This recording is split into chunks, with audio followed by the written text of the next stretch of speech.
Assalamualaikum warahmatullahi wabarakatuh. Alhamdulillahirabbil alamin. Allahumma shalli ala Muhammad wa ala ali Sayyidina Muhammad. Pemirsa, bersua kembali dalam kanal Hikmatologi. Mengajak diri kita masing-masing belajar, kian melembut cerdaskan hati nurani. Berdasar kitab suci agama kepercayaan yang kita yakini. Tentu saja menjunjung nilai luhur Pancasila, dasar negara dan ideologi bangsa, keniscayaan bagi insan tertinggi. Pemirsa, monolog sederhana ini marilah kita coba angkat dengan rumusan masalah. Mengapa sikap perilaku manusia di era kesejahteraan cenderung berlebihan? Karena itu, pemirsa yang dirahmati oleh Allah, mari kita kaji lebih lanjut berdasar pada surah Al-A'raf ayat 38, tepatnya hanya pada penghujungnya. Innahu la yuhibbul musrifin.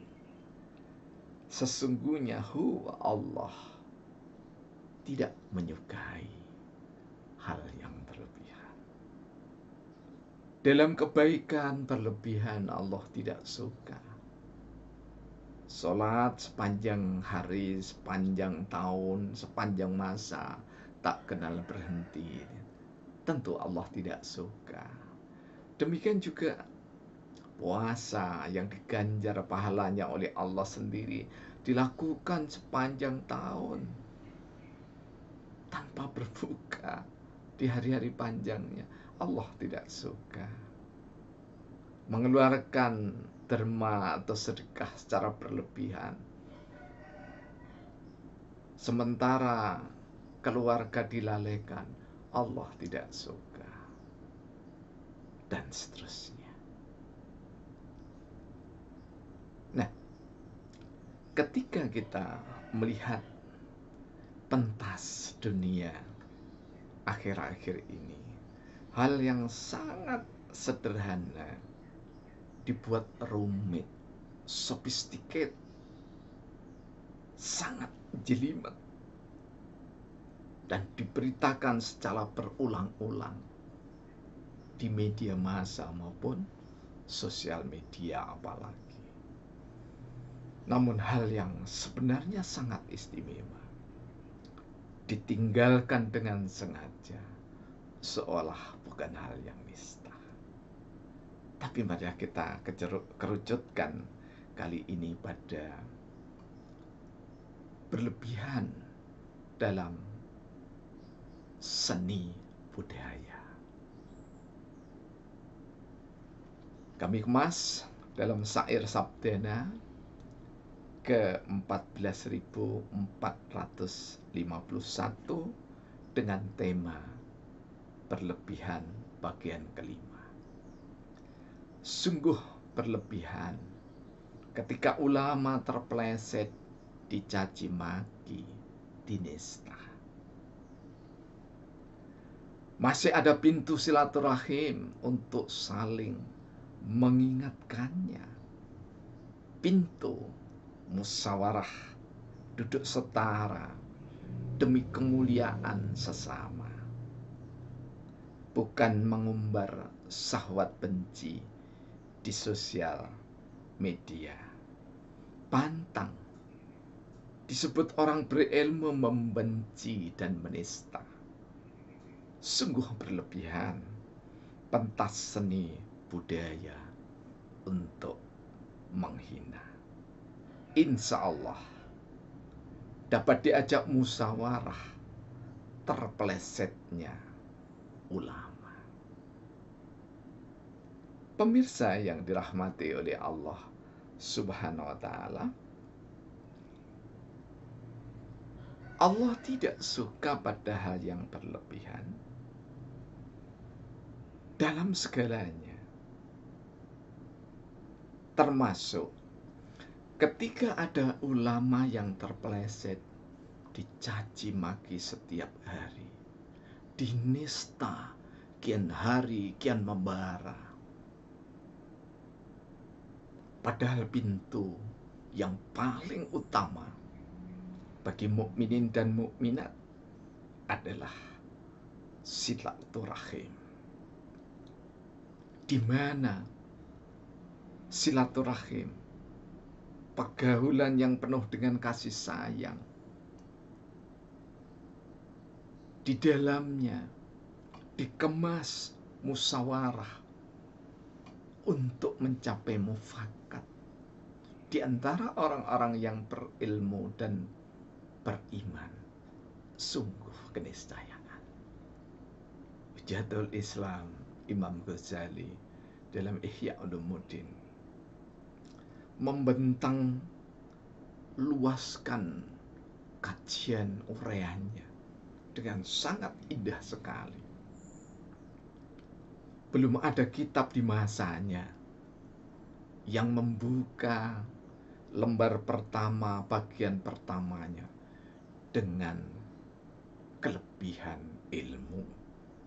Kelebihan orang yang mengajarkan ilmu, kelebihan orang yang berkelana mencari ilmu.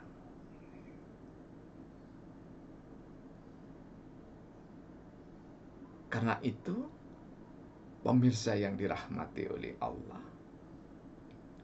pintu musyawarah ketika ada ulama yang terpeleset, maka jangan sampai apalagi diberi gelar insan berilmu dengan gelar-gelar yang terhormat lainnya, menista, mencaci maki, bahkan sangat berlebihan, pentas seni budaya yang secara pakem atau tolok ukur di dalam dunia perwayangan tidak pernah menista individu-individu. Akhir-akhir ini justru dipentaskan untuk mencaci maki ulama. Betapapun derajat ulama itu dianggap belum sampai seperti sang dirinya yang menghina. Tetapi ketika hamba-hamba mengatakan isyhadu bi anna muslimun, syahadatnya sama, rasulnya sama, kitab sucinya sama, mempercayai hari akhir cukup. Innamal mu'minuna ikhwah. Sesungguhnya orang mukmin itu bersaudara. Pantaskah jika ada saudaranya yang terpeleset dan itu sudah diingatkan oleh Rasulullah Muhammad SAW, mimma akhafu ala ummati jilatu alimin wajidalu munafikin fil Qur'an rawahu Imam At-Tabrani wal Ibnu Hibban. Nanti di antara yang aku takuti, katanya Rasulullah, di antara umatku adalah terplesetnya ulama dan perbedaan orang mukmin tentang Al-Quran. Nah, ketika Rasulullah SAW sudah ngendikan, sudah mengatakan bahwa nantinya itu ada ulama yang terpeleset, dan kalau disebut ulama itu adalah bagian dari mukminin dan mukminat tercinta ini,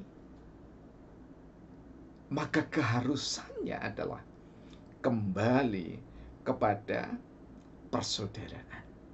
Karena saudara, maka tidak akan saling caci maki dan menista. Tapi marilah sesama saudara, apalagi sesama sebangsa, setanah air. Sama-sama memiliki dasar Pancasila, di mana negara berdasarkan ketuhanan yang Maha Esa. Maka ketuhanan yang Maha Esa sangat tidak pantas didominasi oleh golongan tertentu, tapi itu adalah milik bangsa dan negara Indonesia tercinta ini. Karena itu, mengingat kita mukminin dan mukminat bersaudara dan sesama anak bangsa itu bersaudara. Sila keempat, musyawarah adalah niscaya. Dan tidak ada satupun di antara Hindu, Buddha, Nasrani, Konghucu, penghayat kepada Tuhan yang Maha Esa atau aliran kepercayaan, apapun namanya, Kaharingan, Sabto Dharma, dan yang lainnya, Islam, semuanya bersaudara. Berbeda itu niscaya karena Allah menghendaki ada pentas dunia, di mana pentas dunia itu fastabihul khairat, bukan fastabihul hak, karena yang hak itu hanya miliknya Allah.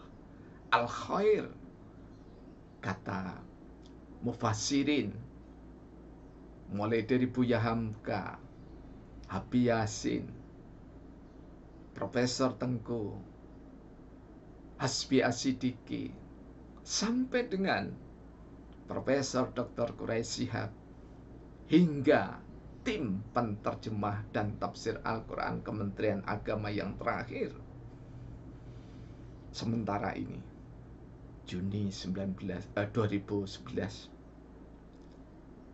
semua mensepakati bahwa al-khair adalah am atau umum. Umum dalam pengertian ketika ada saudara kita yang terpeleset memberikan tafsir pada budaya, maka marilah kita ajak musyawarah.